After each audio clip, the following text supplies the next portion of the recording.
পূর্বকালে মনোরম নাগপুরে স্বর্ণনির্মিত গৃহে বিষধর নাগেরা বাস করত। তাদের রাজা ছিলেন পুণ্ডরী। গন্ধর্ব, কিন্নর ও অপ্সরাদের দ্বারা তিনি সেবিত হতেন।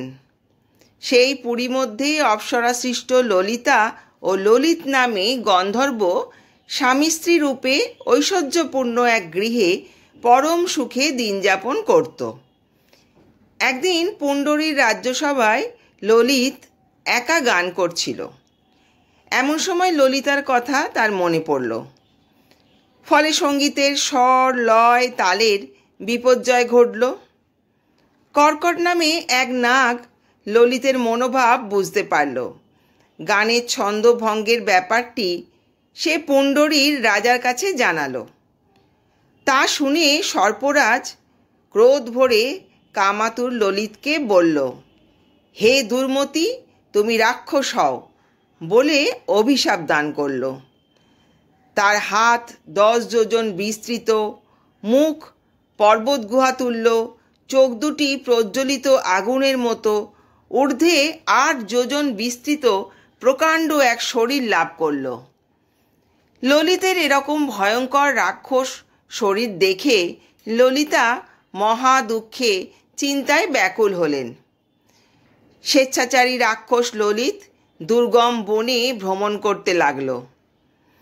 ললিতা কিন্তু তার সঙ্গ ত্যাগ করল না।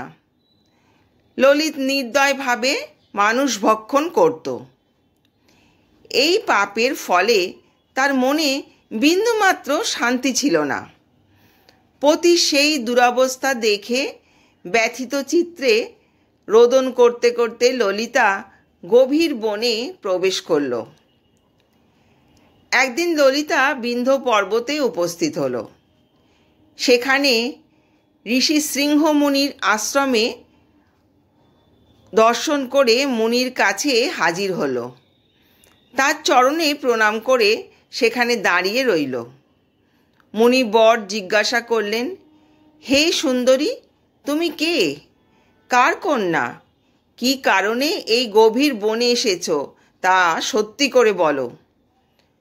তার উত্তরে ললিতা বলল, হে প্রভু, আমি বীর কন্যা, গন্ধর্বের কন্যা।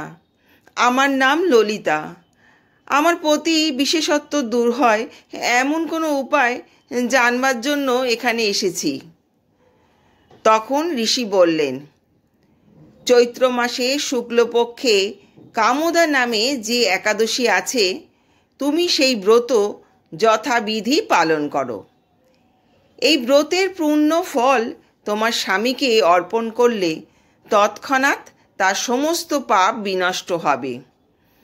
বশিষ্ঠ ঋষি বললেন, হে মহারাজ দিলীপ, মুনির কথা শুনে ললিতা আনন্দ সহকারে কামোদা একাদশী পালন করল।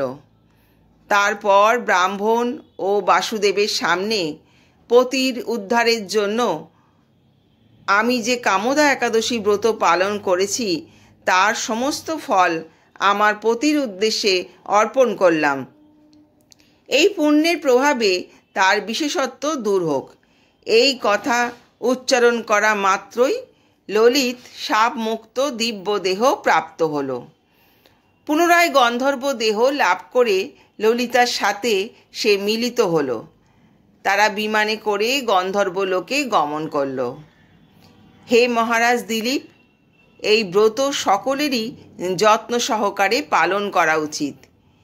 এই ব্রত মনের ইচ্ছা পূর্ণ হওয়ার অভীষ্ট লক্ষ্য পূরণ হওয়ার জন্য। এই ব্রতকথা পাঠ বা শ্রবণ করলে বাজপেয়ী যজ্ঞের ফল লাভ হয়। এই বলিয়া ভগবান শ্রীকৃষ্ণ কামোদা একাদশীর ব্রত কথা সমাপ্ত করিলেন। এই ব্রতকথার মাহাত্ম্য বরাহ পুরাণে বর্ণিত রয়েছে।